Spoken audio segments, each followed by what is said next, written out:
जय हिंद दोस्तों, स्वागत है आपका एसपीएम के यूट्यूब चैनल पे। आज हम आर.ओ. 2021 का जीएस का पहला पेपर डिस्कस करेंगे और इसमें प्रश्नों को हल करने की यूनिक अप्रोच पर ध्यान देंगे। और ये केवल हम प्रश्न उत्तर ही नहीं देखेंगे, इसमें हम यही भी देखेंगे कि इन प्रश्नों से क्या सीख मिलती है और ऐसे प्रश्न अगर दोबारा रिपीट होते हैं या फिर जो सवाल हमको नहीं भी आते हैं उनको कैसे सॉल्व किया जाए, तो ये सब हम इसमें देखेंगे। तो चलिए आरंभ करते हैं। पहला सवाल, निम्नलिखित घटनाओं पर विचार कीजिए और उन्हें काल क्रमानुसार व्यवस्थित कीजिए। एक, करजन वायली की हत्या। सेकंड, खुदीराम बोस को मृत्युदंड। सी, बाल गंगाधर तिलक द्वारा केसरी समाचार पत्र का प्रारंभ। फोर्थ, अबुल कलाम आज़ाद द्वारा अल हिलाल समाचार पत्र का प्रारंभ। इसका सही आंसर होगा ए, करजन वायली की हत्या हुई थी 1909। खुदीराम बोस को मृत्युदंड मिला था 1908। बाल गंगाधर तिलक द्वारा केसरी समाचार पत्र का आरंभ हुआ 1881 में और अबुल कलाम आज़ाद ने अल हिलाल पत्रिका का आरंभ किया था 1912 में। इस आधार पर आंसर हो जाएगा ए।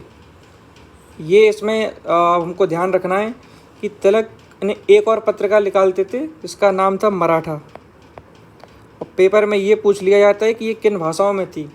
तो मराठा अंग्रेजी भाषा में निकालते थे वो,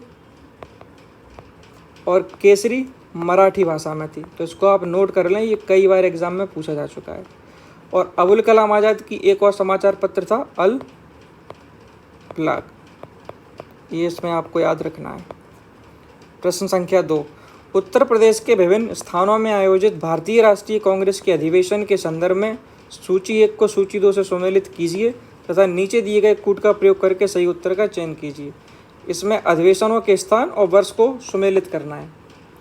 इसका सही आंसर होगा सी। तो जो जितने भी कांग्रेस के महत्वपूर्ण अधिवेशन हैं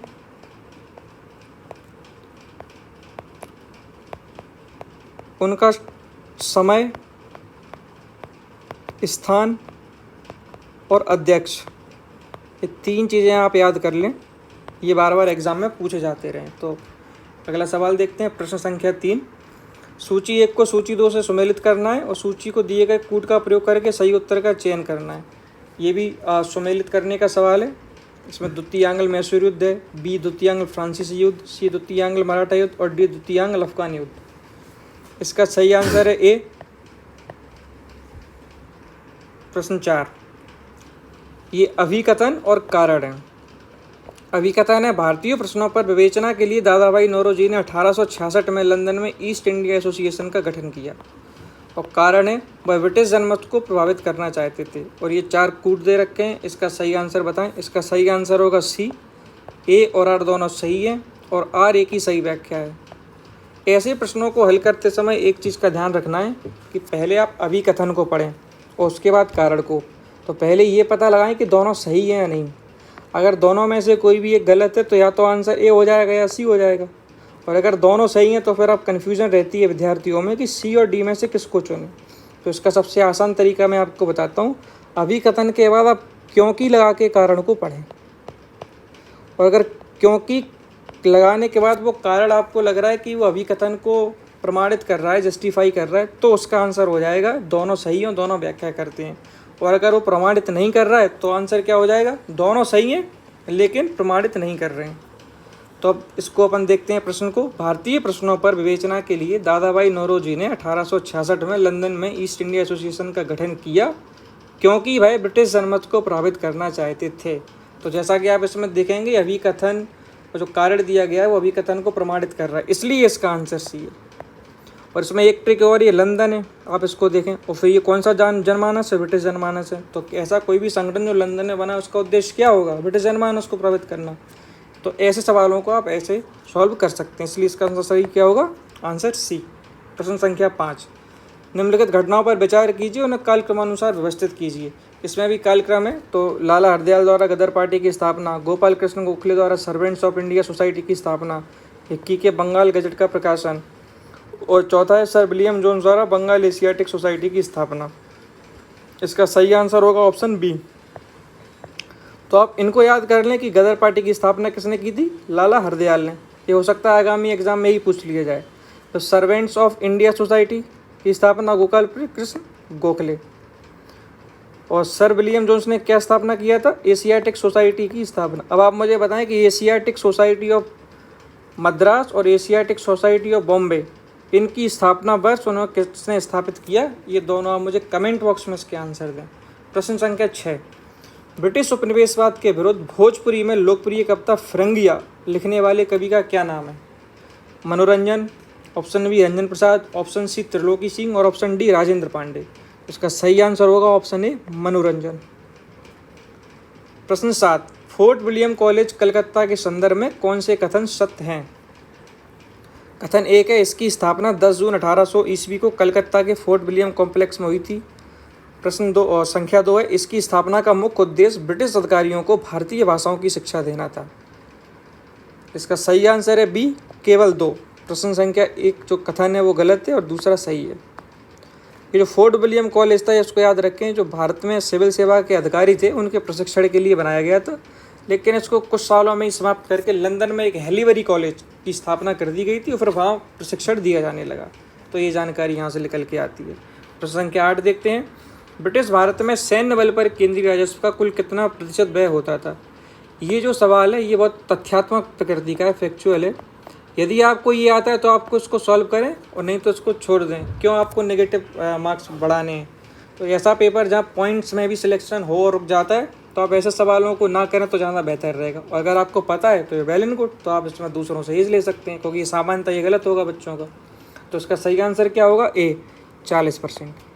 प्रश्न 9 देखते हैं, निम्नलिखित में कौन सही सुमेलित नहीं है? नहीं है पूछा है दोस्तों, इन शब्दों पे भी आप ध्यान दिया करें। है नहीं है उसमें बताना है गलत कौन सा सुमेलित है। ए है जल विहार का मेला बुंदेलखंड, बटेश्वर का मेला पश्चिमांचल, बलदेव छठ का मेला पूर्वांचल और शुक्रताल का मेला मुजफ्फरनगर।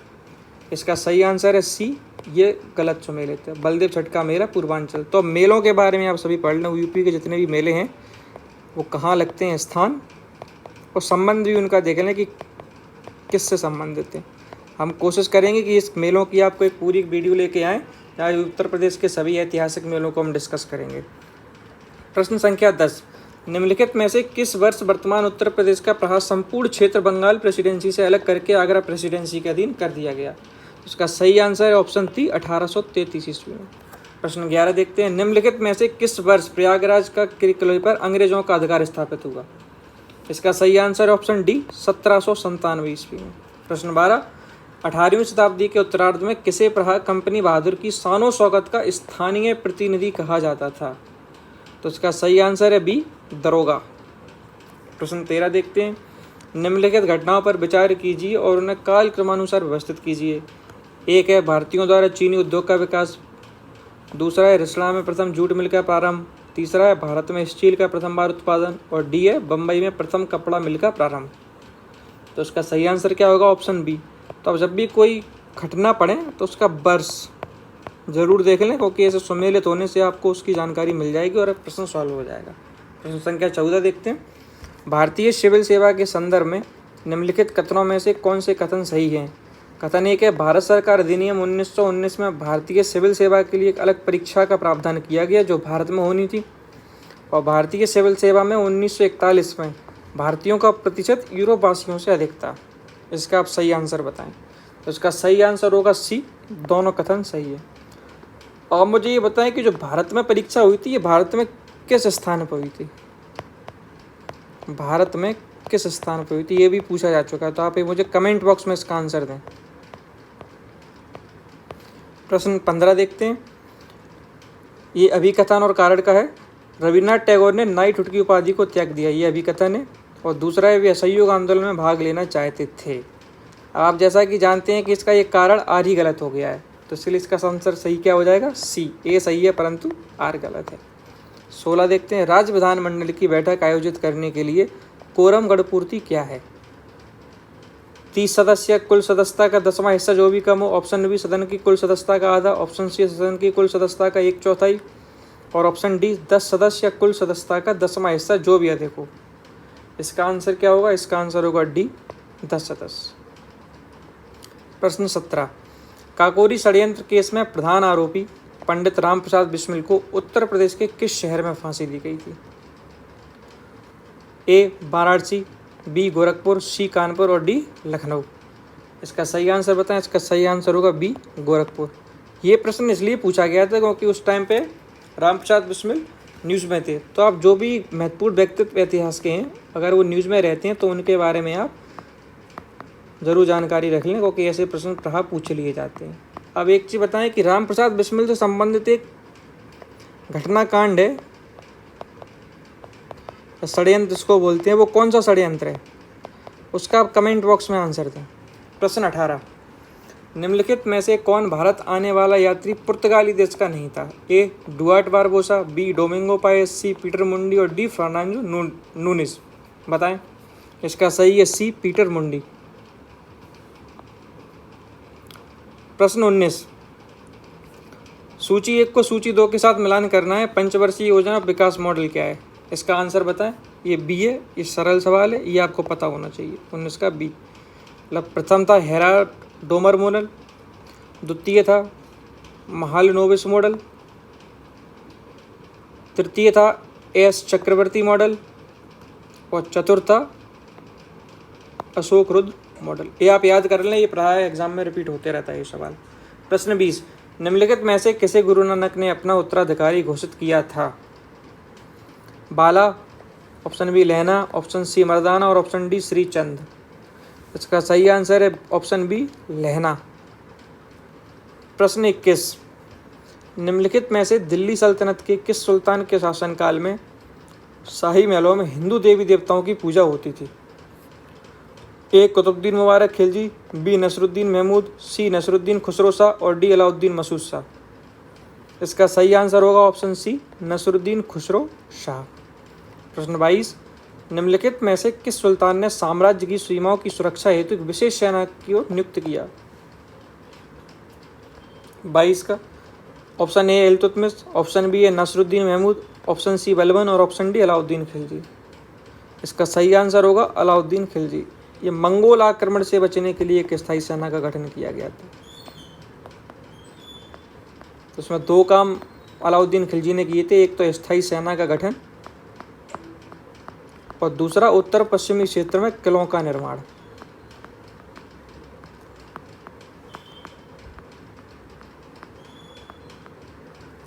अब यह आप बताएं कि सीरी शहर किस शासक ने बताया था? इसका आंसर आप कमेंट बॉक्स में दें। प्रश्न 23, मुगल बादशाह द्वारा नियुक्त बंगाल का अंतिम सूबेदार कौन था? ए मुर्शिद कुली खां, बी सरफराज खां, सी शुजाउद्दीन मोहम्मद खां और डी अलीवर्दी खां। इसका सही आंसर है ए मुर्शिद कुली खां। प्रश्न 24 देखते हैं, उत्तर प्रदेश के निम्नलिखित किस ऐतिहासिक मेले में हिंदू और मुसलमान दोनों आते हैं? देखिए ये मेलों का सवाल एक फिर रिपीट हो गया, तो मेले आप ध्यान रखें, बहुत इंपॉर्टेंट है। 2-3 सवाल प्राय इसमें एग्जाम में आते हैं, तो आप सभी मेलों को उत्तर प्रदेश के अच्छे से कर लें। ए है नौचंदी का मेला, बी है बाबरोड बाबा का मेला, सी फूलडोल का मेला और डी है बटेश्वर का मेला। इसका सही आंसर है ए नौचंदी का मेला। और नौचंदी का मेला कहाँ लगता है दोस्तों? ये मेरठ में आयोजित होता है। इसमें हिंदू और मुसलमान दोनों आते हैं। प्रश्न 25, अंग्रेजों के विरुद्ध बनारस विद्रोह का नेतृत्व किसने किया था? ए शुजाउद्दौला, बी आसफुद्दौला, सी राजा चैत सिंह और डी राजा महीप नारायण सिंह। इसका सही आंसर होगा सी राजा चैत सिंह। प्रश्न 26 देखते हैं, निम्नलिखित में से कौन सही सुमेलित नहीं है? नहीं है इसमें गलत बताना है। ये पूर्व मध्यकालीन उत्तर प्रदेश के शहर और वर्तमान अवस्थिति से संबंधित सवाल है, इसका बताएं आप। इसका सही आंसर होगा डी जिजाज भुक्ति कौशाम्बी। ये गलत है, ये कौशाम्बी का नहीं है, ये बुंदेलखंड में था जिजाज भुक्ति, इसको याद रखें। प्रश्न 27, वर्तमान उत्तर प्रदेश में भारत के प्राचीनतम 16 महाजनपद में से कुल कितने महाजनपद स्थित थे? ए 6, बी 7, सी 8 और डी 9। इसका सही आंसर होगा सी 8। आप 8 महाजनपद के नाम कमेंट बॉक्स में बताएं। 8 महाजनपदों के नाम। इससे क्या होगा दोस्तों, अगर आपको आता है तो आपको वो रिवाइज हो जाएगा, और अगर नहीं आता है तो आप कमेंट बॉक्स में देखें और सर्च मार के अगर लिखेंगे तो आपका वो स्मृति में सेट हो जाएगा, और आगे के लिए आप एग्ज़ाम में उसको आसानी से सॉल्व कर सकते हैं सवालों को। प्रश्न 28, जा दिन जन्म भयो का धरती दसी अड़ाए हाथ, इस लोकोक्ति का संबंध उत्तर प्रदेश की किस ऐतिहासिक विभूति से है? ए विद्याधर, बी महल, सी आला और डी परमार्थ। इसका आंसर क्या होगा? इसका सही आंसर होगा सी, आला। प्रश्न 29, निम्नलिखित में से किस या किन राजा राजाओं को जनता द्वारा प्रत्यक्ष रूप से चुना गया? हर्षवर्धन, गोपाल, यशोवर्मन और नंदीवर्मन पल्लवमल। इसका सही आंसर होगा सी, केवल 2 और 4, अर्थात गोपाल को और नंदीवर्मन पल्लवमल को जनता ने चुना था, हर्षवर्धन और यशोवर्मन को नहीं। तो ये गलत हो जाते हैं। आगे बढ़ते हैं। प्रश्न 30, निम्नलिखित में से कौन सा सुमेलित नहीं है? विदेशी यात्री उनका भारत भ्रमण का वर्ष पूछा गया। ये बहुत महत्वपूर्ण है। तो आप सारे विदेशी यात्री किसके शासनकाल में आए, समय उनका क्या था और वृत्तांत उनका क्या था, उन्होंने क्या बताया, ये 3 महत्वपूर्ण याद कर लें, ये पूछे जाते हैं। तो 30 का आंसर क्या होगा? 30 का डी, अल मसूदी। ये गलत दिया हुआ है, गलत हो जाएगा। आंसर डी इसका सही है। 31 देखते हैं। उत्तर प्रदेश की सांस्कृतिक विरासत के संदर्भ में निम्नलिखित कथनों में से कौन से कथन सही है? कथन 1 है, इस प्रदेश के अनेक उत्खनित परास्थलों से वैश्विक संदर्भ के कृषि के प्राचीनतम प्रमाण प्राप्त हुए हैं। और कथन 2 है, प्राचीनतम प्राप्त कृषि अन्न जौ और धान है। इसका सही आंसर है ए, केवल 1, दूसरा गलत है। 32, कानपुर उत्तर प्रदेश स्थित भीतरगांव गांव के मंदिर के संदर्भ में निम्नलिखित कथनों में से कौन से कथन सही है?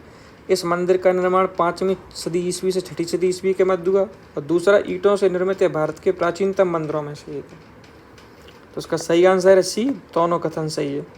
ये मंदिर गुप्त काल से संबंधित है।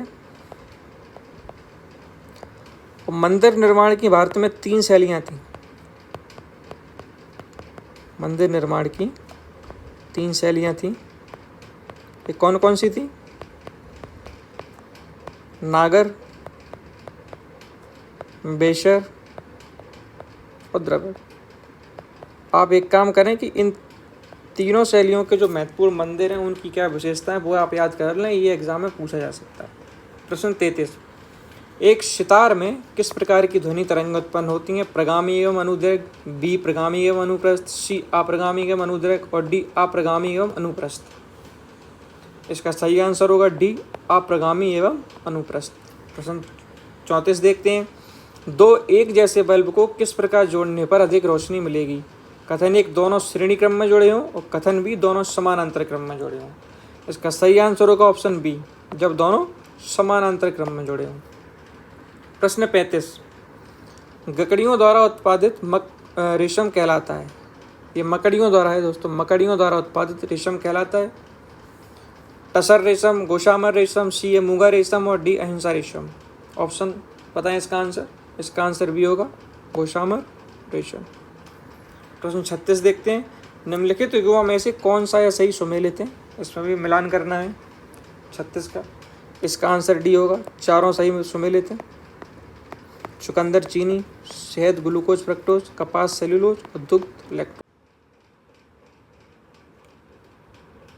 प्रश्न संख्या 37, घटते उत्पादकता के क्रम में अधोलिखित में से कौन सा परिवर्तन क्रम सही है? इसका सही आंसर होगा सी, मैंग्रोव, घास का मैदान, झील और सागर।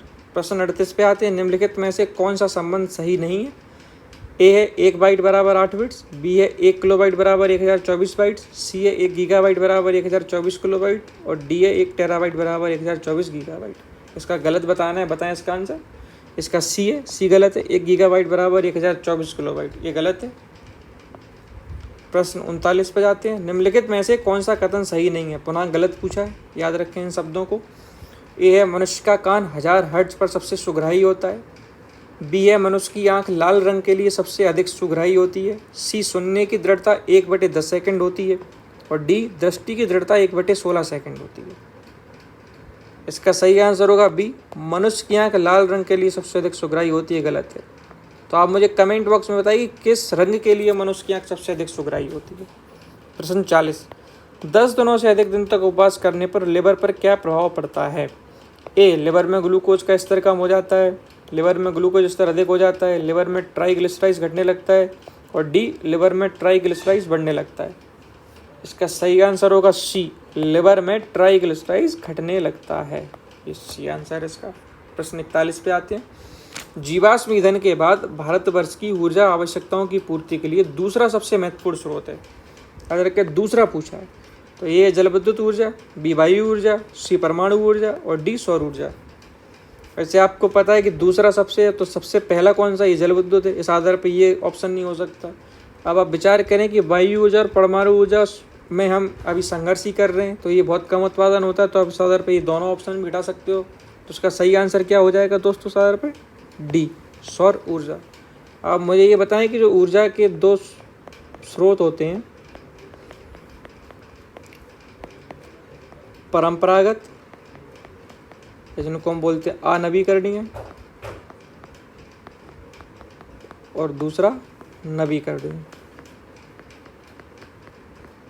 इनके उदाहरण आप कमेंट बॉक्स में लिखें। प्रश्न 42, सूची 1 को सूची 2 से सुमेलित करना है। ये भी सुमेलित का सवाल है।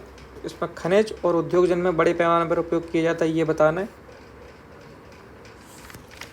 इसका क्या आंसर होगा? इसका सही आंसर हो जाएगा ए, ऑप्शन ए, सभी सही सुमेलित है। चूना पत्थर सीमेंट, कॉपर तांबा बिजली का सामान, बॉक्साइट हवाई जहाज का निर्माण और मैग्नीज इस्पात।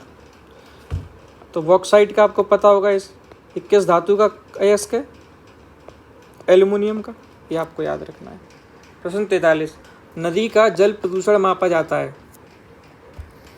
ऑप्शन ए जल में घुली क्लोरीन की मात्रा से, ऑप्शन बी जल में घुली ओजोन की मात्रा से, ऑप्शन सी जल में घुली नाइट्रोजन की मात्रा से और ऑप्शन डी जल में घुली ऑक्सीजन की मात्रा से। उसका सही आंसर होगा ऑप्शन डी, जल में घुली ऑक्सीजन की मात्रा से। यहाँ एक आपको कंसेप्ट समझना है BOD का। आप याद रखें, अगर किसी भी जलीय तंत्र में BOD की मात्रा बढ़ने लगती है तो वहाँ ऑक्सीजन की मात्रा कम हो जाती है और पारितंत्र समाप्त होने लगता है। ये आपको याद रखना है, BOD का कंसेप्ट। प्रश्न 44, हाइड्रोजन सल्फाइड प्रदूषक का मुख्य स्रोत है। ए सड़ते हुए वनस्पति एवं पशु पदार्थ, बी ऑटोमोबाइल, सी तेल रिफाइनरी और डी ताप विद्युत संयंत्र। उसका सही आंसर होगा सी, तेल रिफाइनरी। प्रश्न 45, तुलसी के पौधे का औषधीय महत्व निम्नलिखित की उपस्थिति के कारण होता है। ऑप्शन ए अकार्बनिक अम्ल, ऑप्शन बी कार्बनिक अम्ल, ऑप्शन सी फिनोल एवं फ्लेवोनाइड्स और ऑप्शन डी लिथियम बाइकार्बोनेट। इसका सही आंसर होगा ऑप्शन सी, फिनोल एवं फ्लेवोनाइड्स। प्रश्न 46, निम्नलिखित खाद्य पदार्थों में से कौन सा आवश्यक अमीनो अम्लों का सर्वोत्तम स्रोत है? ए केला, बी दाल, सी अंडा और डी मछली। इसका सही आंसर होगा ऑप्शन डी, मछली। प्रश्न 47, अपने समय का चर्चित उपन्यास झीनी झीनी चदरिया के लेखक हैं। ए काशीनाथ सिंह, बी नीरजा माधव, सी अब्दुल बिस्मिल्लाह और डी अजय मिश्र। इसका सही आंसर है ऑप्शन सी, अब्दुल बिस्मिल्लाह। प्रश्न 48, निम्नलिखित में से कौन से सही सुमेलित नहीं है? ए महिला समृद्धि योजना 1993, महिला सशक्ति योजना 1998, महिला साम्राज्य योजना 1989 और राष्ट्रीय पोषाहार मिशन 2003। इसमें ये डी राष्ट्रीय पोषाहार मिशन ये गलत सुमेलित है, इसलिए ये आंसर हो जाएगा 48 का डी। प्रश्न 49 में सुमेलित करना है भारतवर्ष में अधिनियमों के नाम और वर्ष बताने, तो बताएं। वन संरक्षण अधिनियम,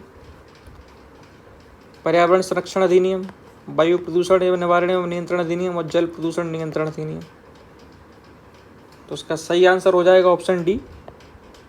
ये सभी सीधे लाइन में दिए हुए सुमेलित है। वन संरक्षण याद करें 1980, पर्यावरण संरक्षण अधिनियम 1986, वायु प्रदूषण 1981 और जल प्रदूषण 1974। ये बहुत महत्वपूर्ण सवाल है, आप चारों के सन याद कर लें।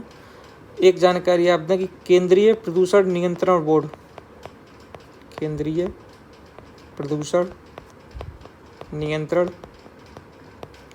बोर्ड, इसका गठन किस अधिनियम से हुआ?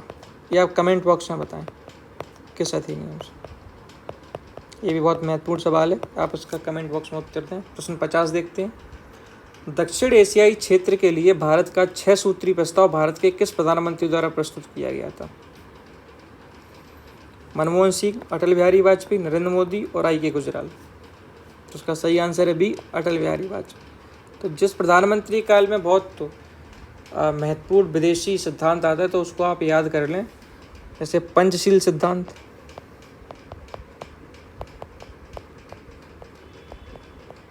गुजराल डॉक्ट्रिन, गुजराल सिद्धांत,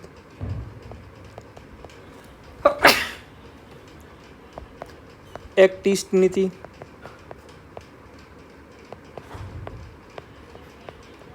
इन सभी को आप तैयार कर लें अच्छे से, पूछे जा सकते हैं। प्रश्न 51, भारतीय संविधान के किस अनुच्छेद के अंतर्गत अंतर्राष्ट्रीय समझौतों को प्रभावी बनाने हेतु संसद राज्य सूची के विषय पर कानून बना सकती है?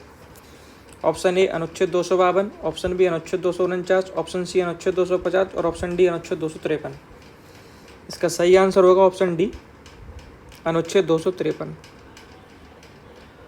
प्रश्न 52, भारतीय संविधान की प्रस्तावना में इसके सभी नागरिकों को कौन से न्याय प्रदान करने की व्यवस्था की गई है? इसका सही आंसर बताएं, बहुत महत्वपूर्ण सवाल है प्रस्तावना से संबंधित। इसका सही आंसर है डी सामाजिक, आर्थिक एवं राजनीतिक। तो आप प्रस्तावना को अच्छे से याद कर लें। अब इसका आप आंसर दें कि प्रस्तावना में कितने प्रकार की स्वतंत्रता का वर्णन है। अब उसका कमेंट बॉक्स में आंसर दें, कितने प्रकार की स्वतंत्रता का वर्णन है। जैसे इधर हमने देखा कि न्याय कितनी है, 3, सामाजिक, आर्थिक और राजनीतिक। ऐसी इसमें स्वतंत्रता दी गई है। तो आप मुझे उसके बताएं कितने प्रकार हैं, वो कौन कौन से हैं।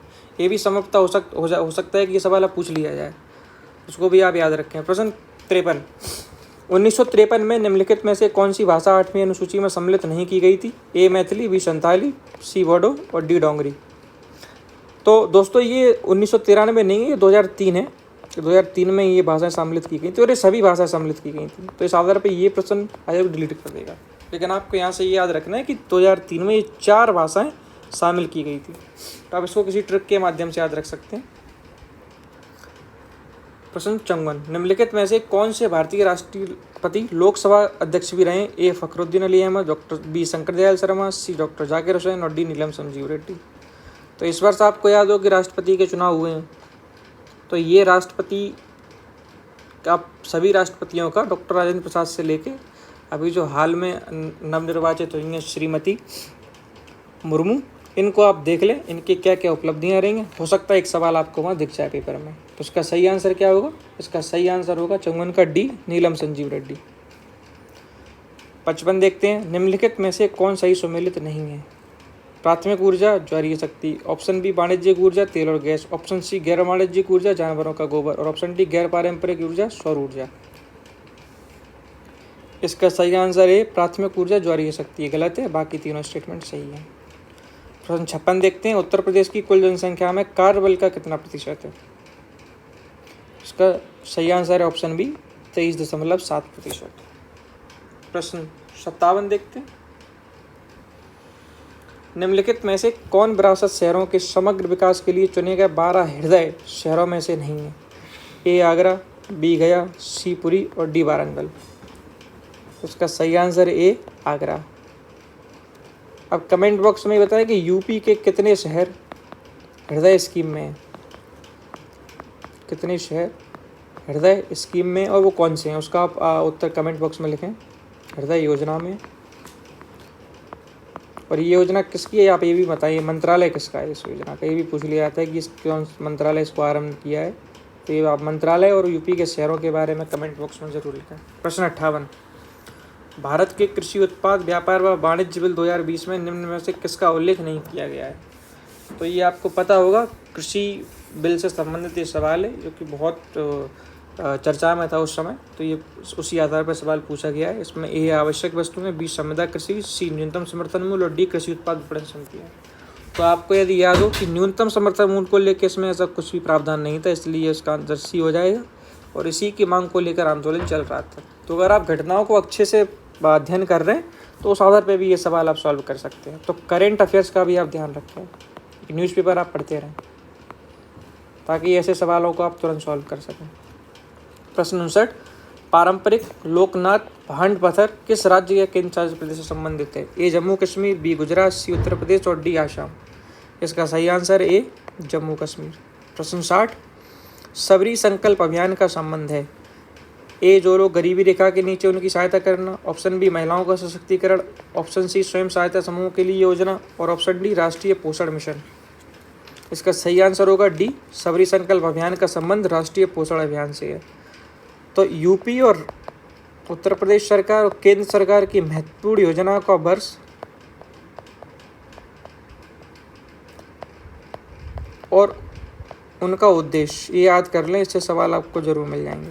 प्रश्न 61, सूची 1 को सूची 2 से सुमेलित करना है। लोकगीतें और गायन का अवसर की किस समय ये गाए जाते हैं? तो चैती है, कजरी, रसिया और सोहर। इसका सही आंसर है ए, चैती का मौसमी गीत है ये। कजरी विवाह एवं मौसमी गीत है, ये विवाह और मौसमी दोनों समय गाया जाता है कजरी। रसिया ब्रज का लोकगीत है, आपको पता होगा। अगर आपको ये भी पता है कि रसिया ब्रज का लोकगीत है तो उस आधार पर भी आप आंसर निकाल सकते हैं, केवल एक अगर आपको पता है। और डी सोहर, सोहर क्या है? एक संस्कार गीत है। प्रश्न 62, रिजर्व बैंक ऑफ इंडिया के निम्नलिखित गवर्नरों पर विचार कर उन्हें कालक्रमानुसार व्यवस्थित कीजिए। रिजर्व बैंक ऑफ इंडिया के गवर्नर के बारे में बताना है। इसका सही आंसर ऑप्शन बी,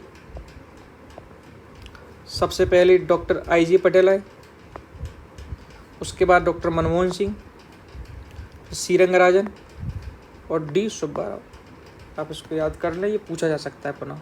प्रश्न 63, भारत में जिन व्यवसायों का विनियोग 1 करोड़ तक तथा कारोबार 5 करोड़ रुपए तक है उन्हें जाना जाता है। ए छोटे उद्यम, बी लघु उद्यम, सी सूक्ष्म उद्यम और डी मध्यम उद्यम। तो इसका सही आंसर है 63 का सी, सूक्ष्म उद्यम। ये सवाल क्यों आया? क्योंकि ये नया एक्ट आया था, नया अधिनियम आया था जिसमें MSME की परिभाषा बदल दी गई है। तो वो परिभाषा मुझे बताएं किस आधार पर आप डिफाइन होते हैं, इसलिए सवाल पूछा गया था। उसको आप कमेंट बॉक्स में उत्तर दें उसका। प्रश्न 64 देखते हैं, निम्नलिखित में से कौन सही सुमेलित नहीं है? ए कंपनी अधिनियम 2013, बी भारतीय संविदा अधिनियम 1870, सी साझेदारी अधिनियम 1932 और डी वस्तु विक्रय अधिनियम 1930।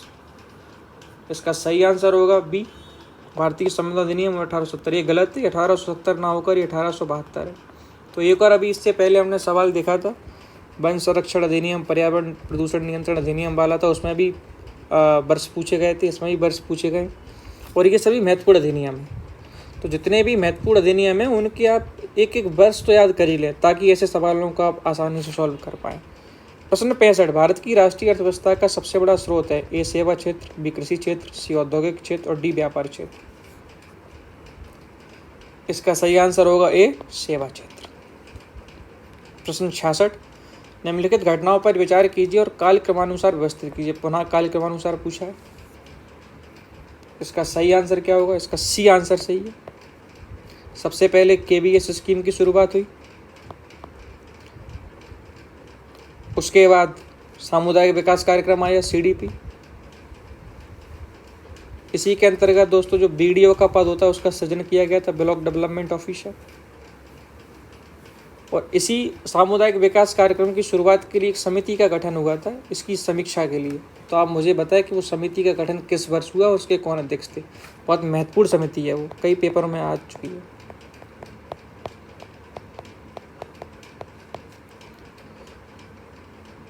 आगे बढ़ते हैं। प्रश्न 67, निम्नलिखित राज्यों में से किसने ई-राशन कार्ड सर्वप्रथम प्रारंभ किया? ए गुजरात, बी महाराष्ट्र, सी उत्तर प्रदेश और डी दिल्ली। इसका सही आंसर होगा डी, दिल्ली। ये राशन आपके द्वार भी एक स्कीम है दिल्ली सरकार की, इसको भी याद रखें। प्रश्न 68, निम्नलिखित में से कौन से वक्तव्य सही नहीं है? गलत बताना है। ईमेल इलेक्ट्रॉनिक मेल को संदर्भित करता है, www वर्ल्ड वाइड वेब को संदर्भित करता है, CPU कंट्रोल प्रोसेसिंग यूनिट को संदर्भित करता है और ALU अर्थमेटिक लॉजिक यूनिट को संदर्भित करता है। बताएं। इसमें जो CPU है गलत दे रखा है, इसलिए इसका आंसर सी हो जाएगा। ये कंट्रोल नहीं होता, ये सेंट्रल होता है, सेंट्रल प्रोसेसिंग यूनिट होता है। तो ये कंप्यूटर के टर्म भी आप याद करें कि किसका क्या मतलब होता है। जैसे HTML, इसका क्या होगा? Hyper text markup language. URL का क्या होता है? Uniform resource locator. और एक IP भी याद रखें, इंटरनेट प्रोटोकॉल। तो ये पूछ ली जाती है, इसलिए आप इनको याद रखें। एक किसान जिसके पास 1 हेक्टेयर से 2 हेक्टेयर तक जोत है जाना जाता है। ए सीमांत कृषक, बी बड़ा कृषक, सी मध्यम कृषक और डी लघु कृषक। इसका सही आंसर होगा डी, लघु कृषक। प्रश्न 70, फसल चक्र के संदर्भ में निम्नलिखित में से कौन सा कथन सही है? ए, गहरी जड़ों वाली फसलों के बाद उसी तरह की फसलें उगानी चाहिए। बी, फलीदार फसल के बाद बिना फली वाली फसल उगानी चाहिए। तो आपको पता होगा कि एक फसल के बाद पुनः उस फसल को नहीं उगाना चाहिए, इससे मृदा की उत्पादकता कम हो जाती है, इसलिए ऑप्शन ए गलत है। तो इस आधार पर पहला गलत हो जाएगा, दूसरा सही है, फलीदार फसल के बाद बिना फली फसल नहीं लेनी चाहिए। तो इसका सही आंसर क्या हो जाएगा? Option B. तो आज 70 प्रश्नों को ही रखते हैं, इसको सीरीज को हम 2 पार्ट में करेंगे। इसका सेकंड पार्ट जल्दी अपलोड कर दिया जाएगा, उसमें हम 71 से लेकर 140 तक के सवाल देखेंगे। तो दोस्तों, आपको ये सीरीज कैसी लग रही है अपने कमेंट बॉक्स में इसका ज़रूर आंसर दें, और अगर आप कुछ सुझाव देना चाहते हैं तो आप महत्वपूर्ण सुझाव को भी वहाँ दे सकते हैं। तो प्लीज़ इस वीडियो को सब्सक्राइब करें, लाइक करें और शेयर करें। बहुत बहुत धन्यवाद।